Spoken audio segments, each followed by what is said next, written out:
So students, in the last case, in the case 1, in the previous lecture, what we have done is we have taken, wherein V peak or inductance is more than the capacitance. Now in this case number 2, we will be talking about and taking the case when V naught L is less than V naught C. Okay, or I can say XL is less than XC. Now in this case it is very much similar. So if I draw the phasor diagram would be what? V naught R, right? And this would be V naught, let me adjust a bit, yeah, V naught, or let me write it here, V naught C of the capacitor minus V naught L. Okay, now here as we know the resultant would be, so why it is minus? Because it was on this side, both were vertically opposite, so we have deducted the smaller stuff from the larger one and this is the resultant. Okay, very good. Now this is the angle phi, and similar to this is V naught, the resultant peak voltage. Okay, now we know tan phi is equal to XC XL by R.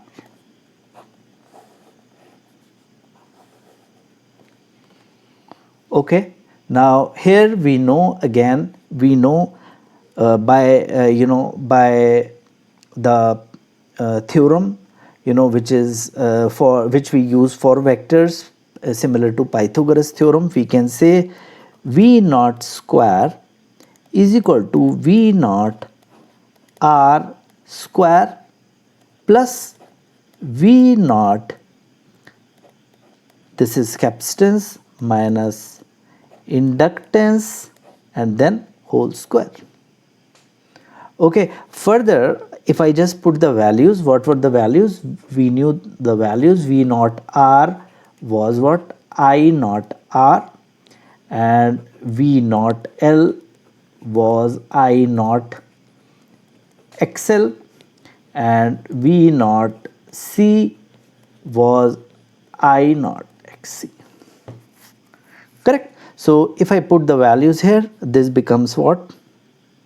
What I'm doing is here I'm substituting all the values from here. So if I substitute all the values, it becomes what? V resultant square, and this becomes I know R square plus this is I naught XC minus I naught XL whole square. Further I can say V naught whole square is equal to I naught square. I have taken common, and this becomes R square XC minus XL whole square. Right? Now Z in this case, let me write it by a different pen, or let me use different color. Okay, Z in this case would be what? R square plus XL difference of XC whole square. It is one and all the same thing, whether you take XC minus XL or you XL minus XC, because it's square. So if you take minus common, minus square is plus, so it doesn't matter, right? So we can just take a note of this. Okay, now in this case I is equal to I naught sine omega t, and this is what? XL, and this is R, and this is XC. Now one thing which you guys have to remember is, in this case, because capacitance is bigger than the inductance, capacitance is bigger than inductance. So the resultant, and in inductance, what happens? Current, current leads or lags. Now to reiterate, you have to remember that in inductive circuit,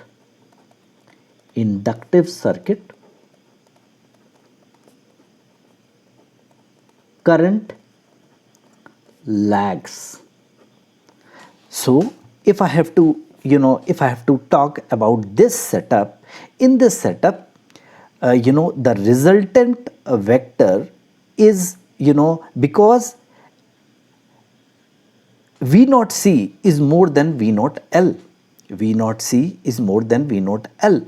So the resultant V is in the direction of this, and because this is a capacitor, this is a, in the capacitive circuit, current leads.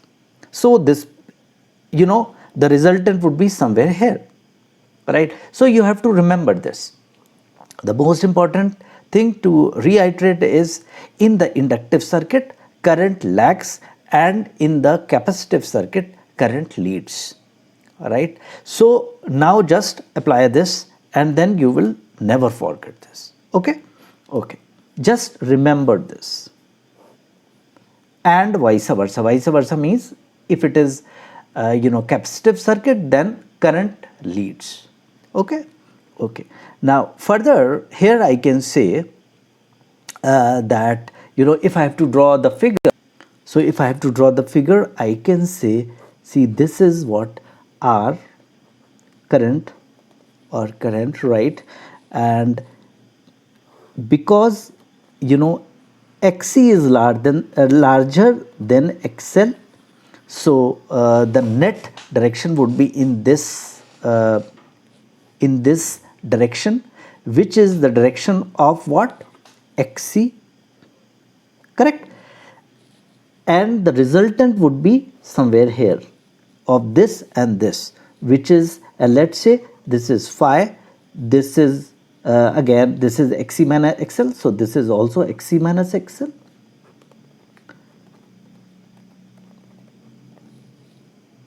XL, and this is Z. So I can say Z is equal to, I can write Z is equal to under root R square plus XC minus XL whole square.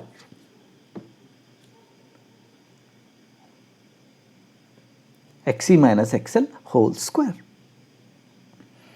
Okay, and this is Z.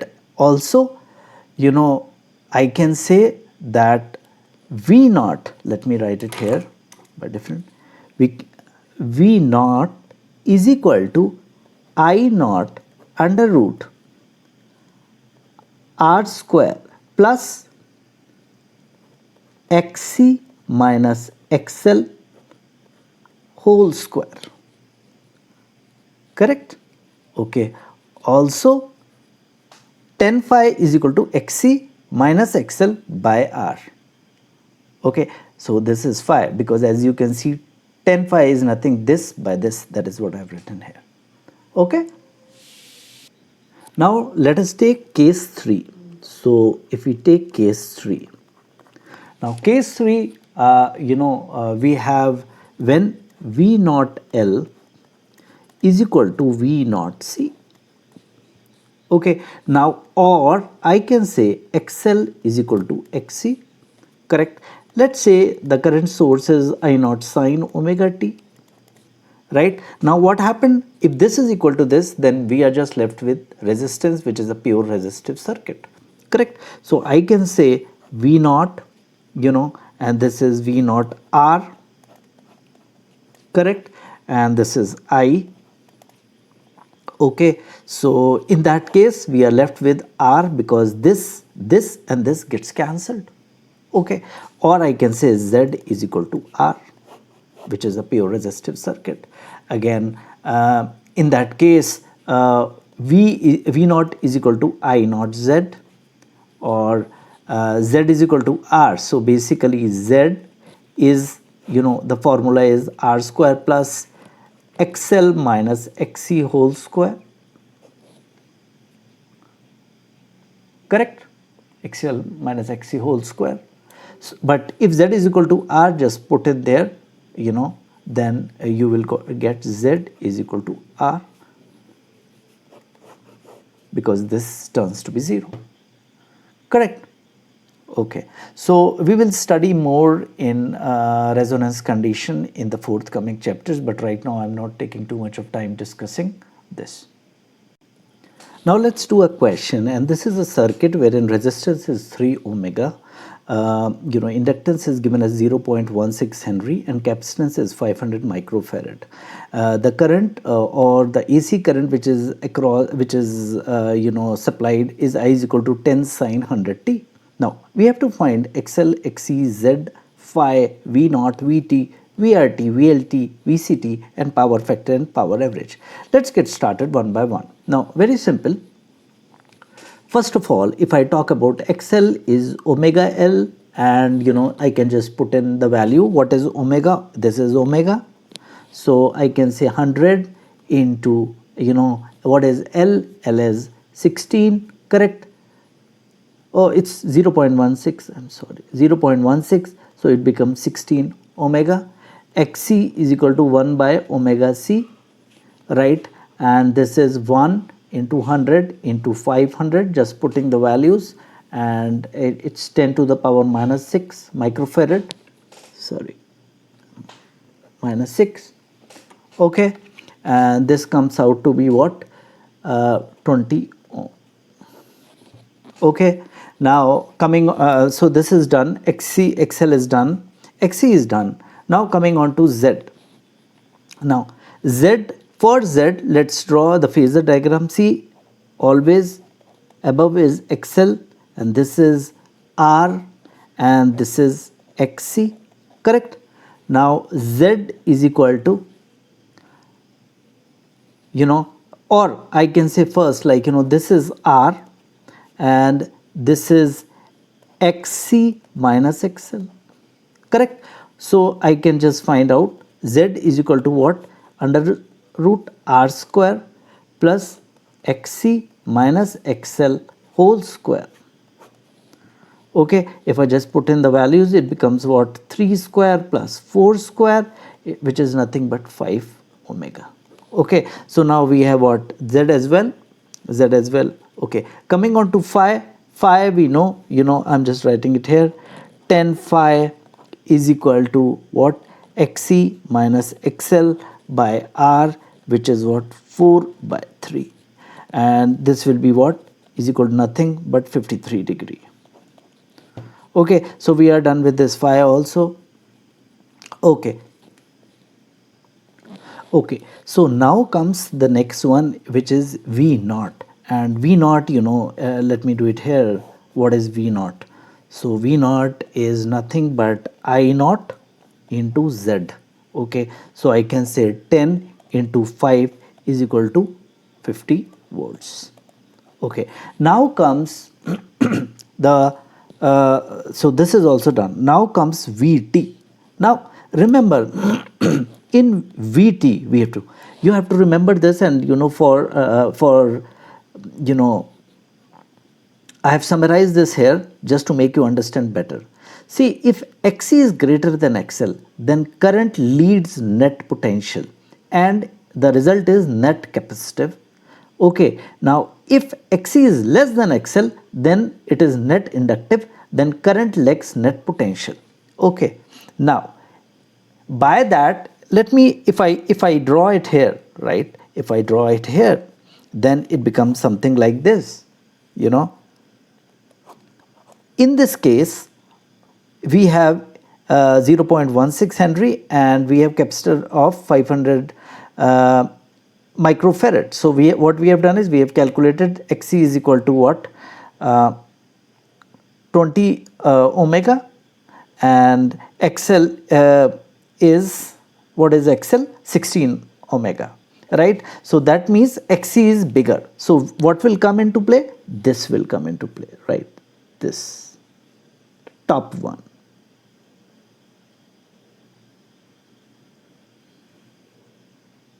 Okay, this will come into play. Now for this, the net circuit would be net capacitive and the current will lead net potential. So how is the figure in that case? It will be what?